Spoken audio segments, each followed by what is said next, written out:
am so excited today to have a very special guest to talk with me about the nominations to the Federal Reserve that President Biden has done. He just did the last announcements last night. And so today I have with me someone who is an absolute expert on the history of the Fed and is one of those few people that I count as being as excited about the Federal Reserve as I am, which is, Cheers. there aren't that many of us.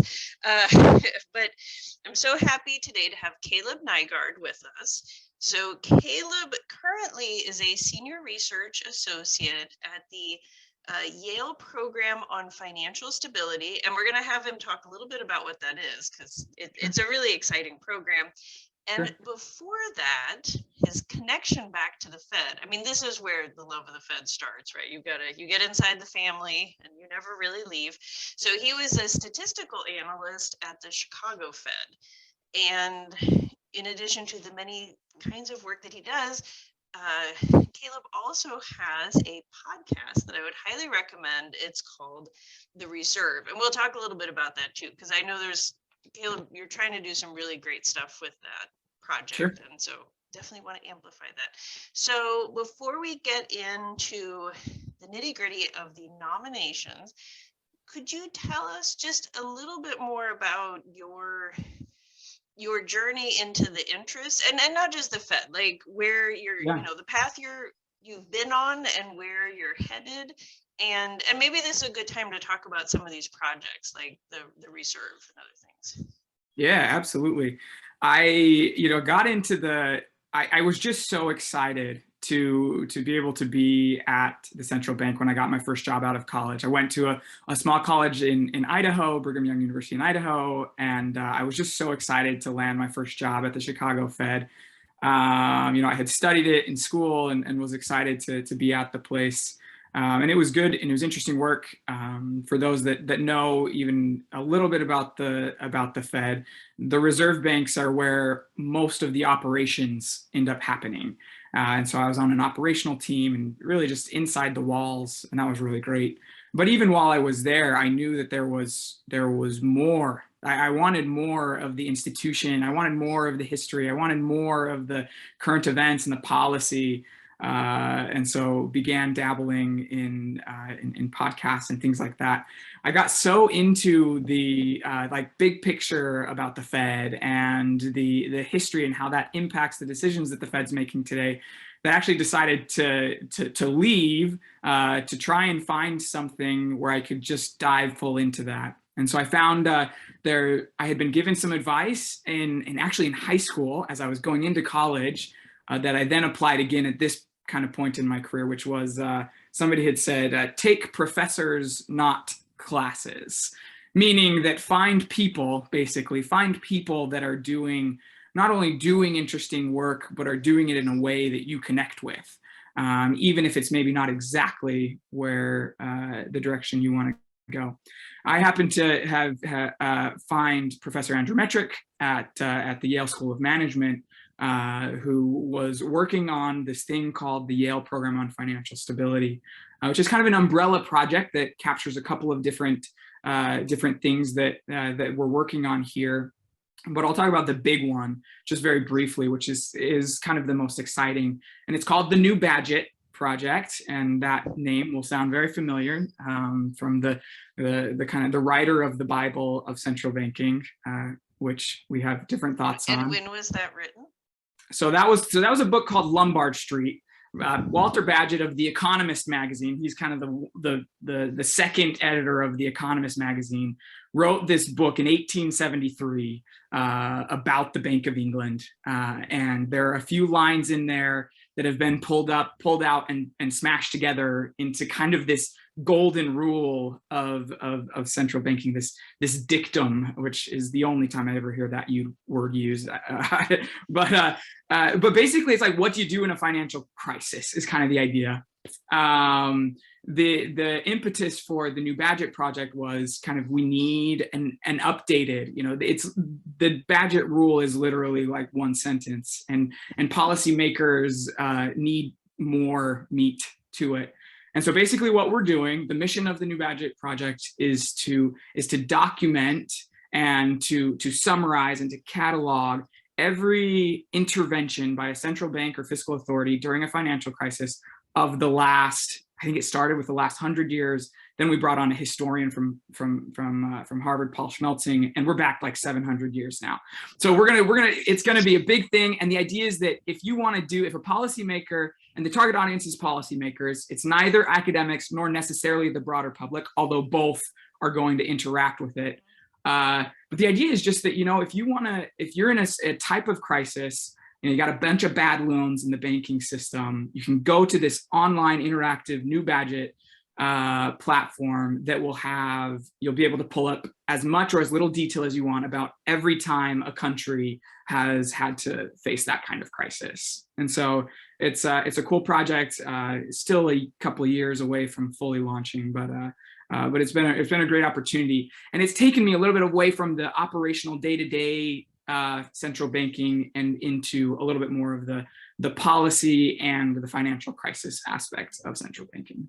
Yeah, no, and I think especially when you're thinking around financial crises, so this lender of last resort, right? We talk a lot about monetary policy now, and interest rates go up, they go down, but the reason that we have central banks is in a moment of crisis, they are the ones who will lend, this lender of last resort.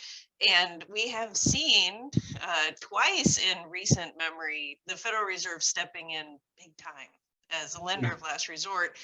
And I absolutely affirm the project where you're documenting it, because it's exactly in a financial crisis, things move so fast that afterwards it is just a blur. So I started at the Federal Reserve in the summer of 2007. My first year on the staff forecast was a birth by fire. Oh my gosh. I, at some point, found early on, the New York Fed had a timeline. And the top of the timeline were Federal Reserve actions. And the bottom were things happening in the world, right? Like that were related to it. And I had at some, like after a few years, like this thing was stretching around the side of my office. Like I put it up on the wall, and I had a little push pin for when I started and just watching this. But it was really amazing. And I think there's so much that happens in a crisis. And honestly, like when you all put that together for this one, it will just be, like a massive amount. Like what the Fed did in this crisis is just beyond. Good. Like I'm not saying they overdid it, but it was it was a massive effort. So that sounds awesome. Are you like, where are you all at the project? Is this something we can Google and find the start of it, or is it still? Yeah, very, very soon. So we write these in-depth case studies between 15 and 40 pages on every single intervention.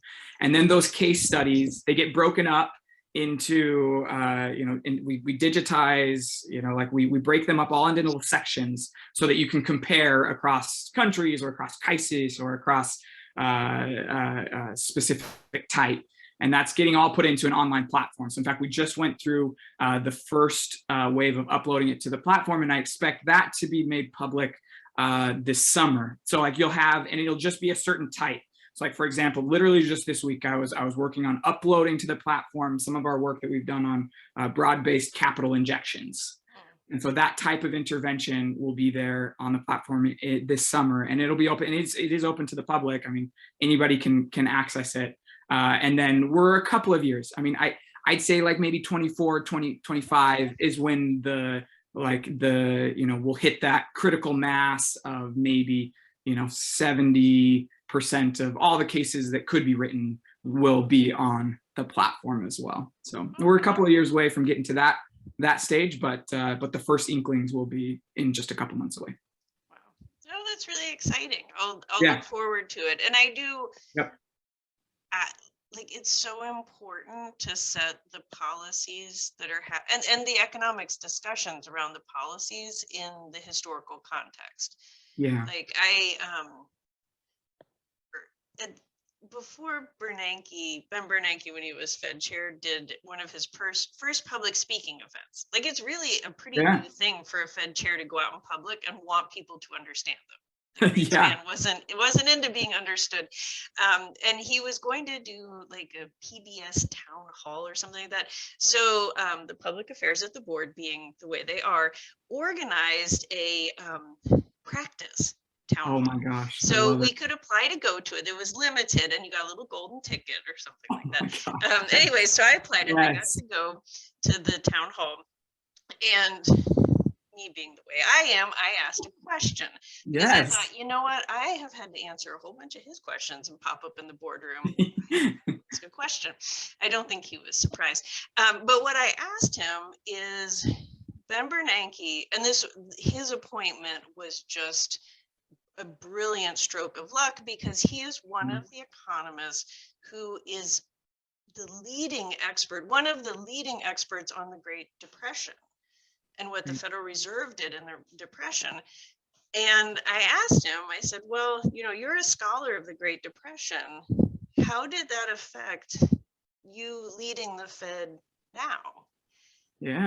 And he said, he's like, well, history doesn't repeat, it rhymes.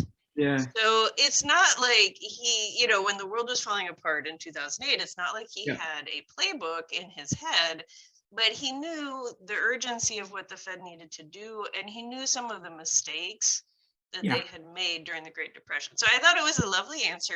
I don't think he got that question in the town hall, but no. So I think, and that's an example of someone who's led the Federal Reserve in recent history and is deeply steeped in its history. And it's just as important as and that kind of leads to a really important part that these types of playbooks and these types of historical material, you got to like inject it into the system even in peace times. To exactly your point, like the Fed lucked out in having him there because he had spent so much of the non-financial crisis time thinking, and like you said, there's no one-to-one.